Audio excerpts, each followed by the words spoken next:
ದಿಂದ ವಾಪಸ್ ಹೋದರು. ನಾವು ದೇಶಕ್ಕೋಸ್ಕರ ಮೋದಿಯವ್ರಿಗೋಸ್ಕರ ವೋಟ್ ಹಾಕಬೇಕು ಅಂತ ಬೇರೆ ಬೇರೆ ದೇಶದಿಂದ ಬಂದಿದ್ವಿ, ರಜಾ ಹಾಕಿ ಬಂದಿದ್ವಿ, ಇನ್ನೊಂದು ಊರಿಂದ ಬಂದ್ವಿ.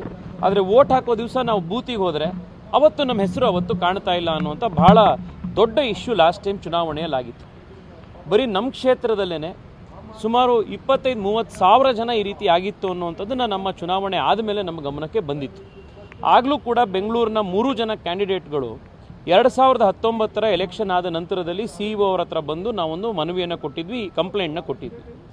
ಈ ಸತಿ ಅದೇ ರೀತಿ ಮತ್ತೆ ಆಗಬಾರ್ದು ಅಂತ ಹೇಳಿ ಚುನಾವಣೆಗಿಂತ ಸಾಕಷ್ಟು ಜನ ಮುಂಚಿತವಾಗೇ ಬಂದು ವೋಟರ್ ಲಿಸ್ಟಲ್ಲಿ ನೋಟಿಸ್ ಕೊಡದಲ್ಲೇ ಡಿಲೀಷನ್ ಆಗಬಾರ್ದು.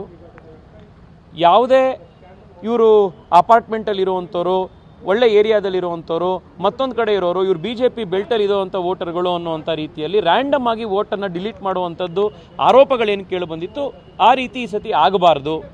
ಈ ರೀತಿ ವೋಟರ್ ಡಿಲೀಷನನ್ನು ಕಾನೂನಾತ್ಮಕವಾಗಲ್ದಲೇ ವೋಟರ್ ಡಿಲೀಷನ್ ಆಗಬಾರ್ದು ಅನ್ನುವಂಥ ಒಂದು ಇಶ್ಯೂನ ಇವತ್ತು ನಾವು ರೇಸ್ ಮಾಡಿದ್ವಿ. ಮುಖ್ಯ ಮಾರುತಿ ಮರಡಿ ನಾರಿ ಸುವರ್ಣ ಕುರಿ ಸಾಕಿ ವರ್ಷಕ್ಕೆ 30 ಲಕ್ಷ ಲಾಭ ಗಳಿಸ್ತಿದ್ದಾರೆ. ನೀವು ಕೂಡ ಅವರಿಂದ ಕಲಿಬೇಕಾ? ಅವ್ರ ಜೊತೆ ವಿಡಿಯೋ ಕಾಲ್ ನಲ್ಲಿ ಮಾತಾಡಬೇಕಾ?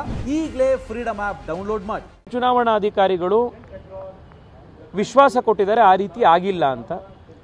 ಆದರೆ ಅವ್ರು ಇನ್ನೊಂದು ಸಲಹೆ ಕೊಟ್ಟಿದ್ದಾರೆ. ಪ್ರತಿಯೊಬ್ಬರದ್ದು ಜನವರಿ 26ನೇ ತಾರೀಕಿನವರೆಗೆ ಯಾರ್ಯಾರದ್ದು ಡಿಲೀಷನ್ ಆಗಿದೆ ಅದೇ ಫೈನಲ್ ಡಿಲೀಷನ್ನು, ಅದಾದ ಮೇಲೆ ಯಾವ ಡಿಲೀಷನ್ನು ಮಾಡಿಲ್ಲ ನಾವು. ಸೊ ಜನವರಿ 26ನೇ ತಾರೀಕಿನ ಒಳಗಡೆ ಯಾರ್ಯಾರದ್ದು ಡಿಲೀಷನ್ ಆಗಿದ್ರೆ, ಇಲ್ಲೀಗಲ್ ಆಗಿ ಡಿಲೀಷನ್ ಆಗಿದ್ರೆ, ನಿಮಗೆ ಮಾಹಿತಿ ಕೊಡದಲ್ಲೇ ಡಿಲೀಷನ್ ಆಗಿದ್ರೆ, ನೀವು ವೋಟರ್ ಲಿಸ್ಟಲ್ಲಿ ಇದ್ದು ನಿಮಗೆ ಶಿಫ್ಟ್ ಆಗದಲ್ಲೇ ನಿಮಗೆ ರಾಂಗ್ ಆಗಿ ನಿಮ್ಮ ಹೆಸರನ್ನು ತೆಗೆದಾಕಿದ್ರೆ 25ನೇ ತಾರೀಕು ಮಾರ್ಚು ಸಾಯಂಕಾಲ 5 ಗಂಟೆ ತನಕ ಮತ್ತೆ ನಿಮ್ಮ ವೋಟರ್ ಲಿಸ್ಟನ್ನು ಇಮ್ಮಿಡಿಯೇಟಾಗಿ ಸೇರಿಸ್ಕೊಳ್ಳುವಂಥ ಅವಕಾಶ ಇದೆ. ನಾನು ನಿಮ್ಮ ಮುಖಾಂತರ ಬೆಂಗಳೂರಿನ ಜನಕ್ಕೆ ಮಾಡುವಂಥ ಮನವಿ ಅಂತಂದರೆ,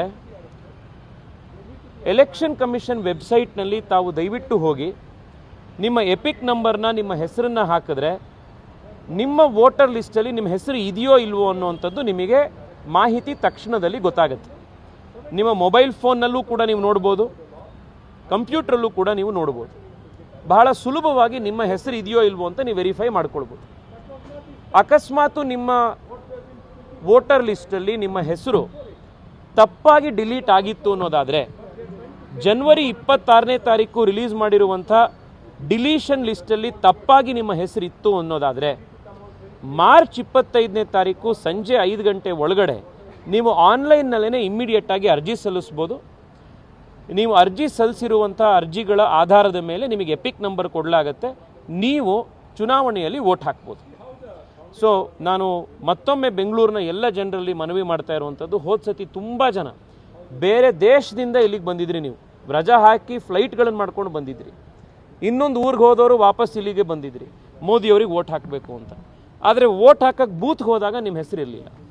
ಈ ಸತಿ ಆ ರೀತಿ ಆಗಬಾರ್ದು ಅನ್ನೋದಾದರೆ ಇನ್ನೂ ಇವತ್ತಿನಿಂದ 3 ದಿನ ಕಾಲಾವಕಾಶ ಇದೆ ಅದನ್ನು ಸರಿಪಡಿಸ್ಕೊಳ್ಳಿಕ್ಕೆ. ಆನ್ಲೈನ್ನಲ್ಲಿ ತಾವು ದಯವಿಟ್ಟು ನಿಮ್ಮ ಹೆಸರನ್ನು ನೋಡ್ಕೊಳ್ಳಿ. ಡಿಲೀಟೆಡ್ ಲಿಸ್ಟು, ಪ್ರತಿ ವಿಧಾನಸಭಾ ಕ್ಷೇತ್ರದ ಡಿಲೀಟೆಡ್ ಲಿಸ್ಟ್ ಇರುತ್ತೆ, ಅದರಲ್ಲಿ ನಿಮ್ಮ ಹೆಸರನ್ನು ಚೆಕ್ ಮಾಡ್ಕೊಳ್ಳಿ. ನಿಮ್ಮ ಹೆಸರು ವೋಟರ್ ಲಿಸ್ಟಲ್ಲಿ ಇದೆ ಅಂತಂದರೆ ತಲೆ ಕೆಡಿಸ್ಕೊಳ್ಳೋದಿಲ್ಲ. ಡಿಲೀಟೆಡ್ ಲಿಸ್ಟಲ್ಲಿ ನಿಮ್ಮ ಹೆಸರು ಬಂದಿದೆ, ನೀವು ಡಿಲೀಷನಿಗೆ ಅರ್ಜಿ ಕೊಟ್ಟಿಲ್ಲ, ನೀವು ಶಿಫ್ಟ್ ಆಗಿಲ್ಲ, ತಪ್ಪಾಗಿ ನಿಮ್ಮ ಹೆಸರು ಡಿಲೀಷನ್ ಆಗಿದೆ ಅನ್ನೋದಾದರೆ ಮಾರ್ಚ್ 25ನೇ ತಾರೀಕು ಸಂಜೆ 5 ಗಂಟೆ ಒಳಗಡೆ ಇಮ್ಮಿಡಿಯೇಟಾಗಿ ನೀವು ಅಪ್ಲಿಕೇಶನ್ ಹಾಕಿದ್ರೆ ನೀವು ಮತ್ತೆ ಚುನಾವಣೆಯಲ್ಲಿ ವೋಟ್ ಹಾಕ್ಲಿಕ್ಕೆ ನಿಮ್ಗೆ ಅವಕಾಶ ಸಿಗುತ್ತೆ. ಇದನ್ನು